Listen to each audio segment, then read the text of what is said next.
Hey, here we are. Day seven, eight. I don't even know.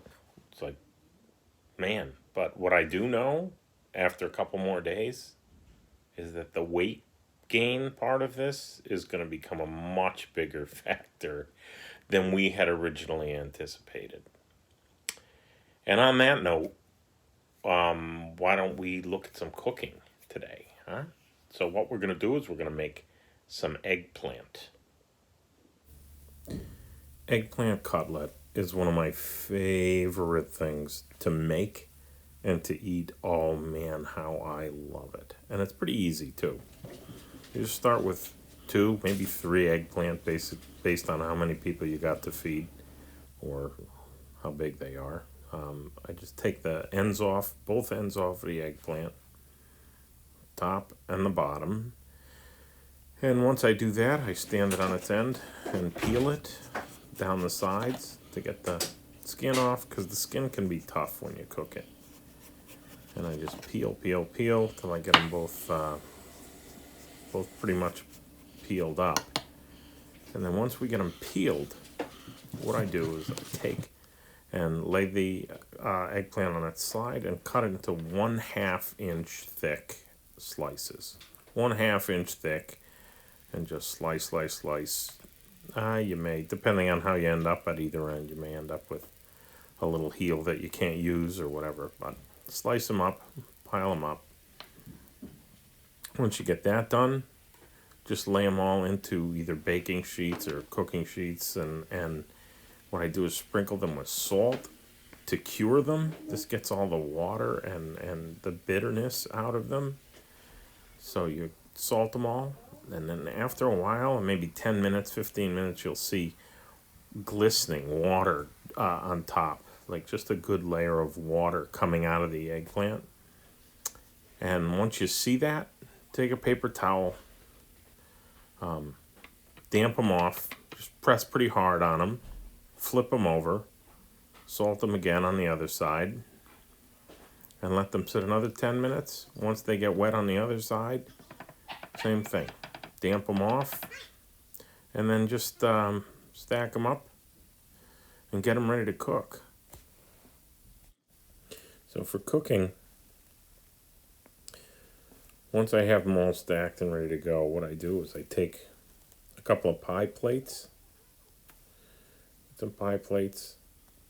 some seasoned breadcrumbs, some kosher salt, some pepper, and some hand grated Pecorino Romano cheese. Just mix that all together in the first pie plate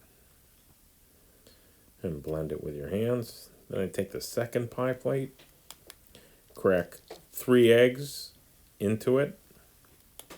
Careful not to get the shells in there. And then mix them up.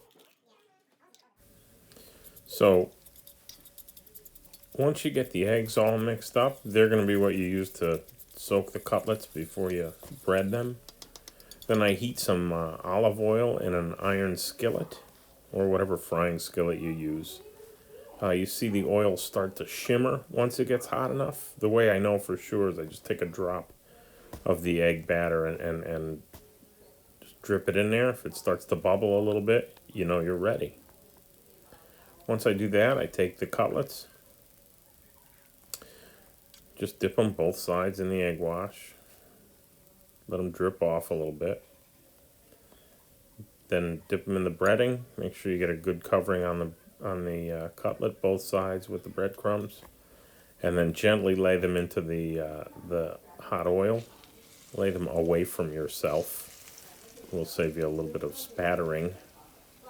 And you should get just a nice gentle hiss. You shouldn't have an angry popping mess. Just a nice hiss, and then just repeat. Keep doing that until you've got as many cutlets as will fit in your pan.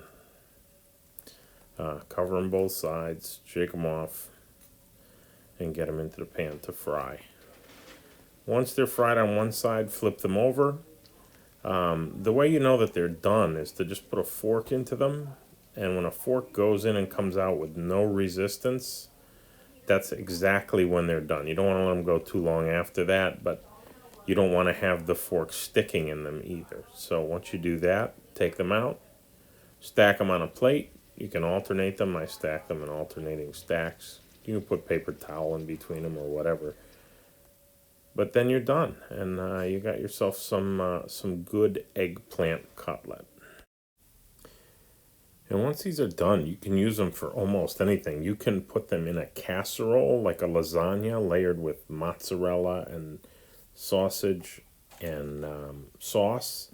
What we did in this case was just cover them with some shredded mozzarella, put them under the broiler, and boy, oh boy, you just leave them there for about 5 or 10 minutes. And when they come out, they look so nice and delicious, and they make a great sandwich or a base on a plate for something else you want to put on top of them. Really yummy.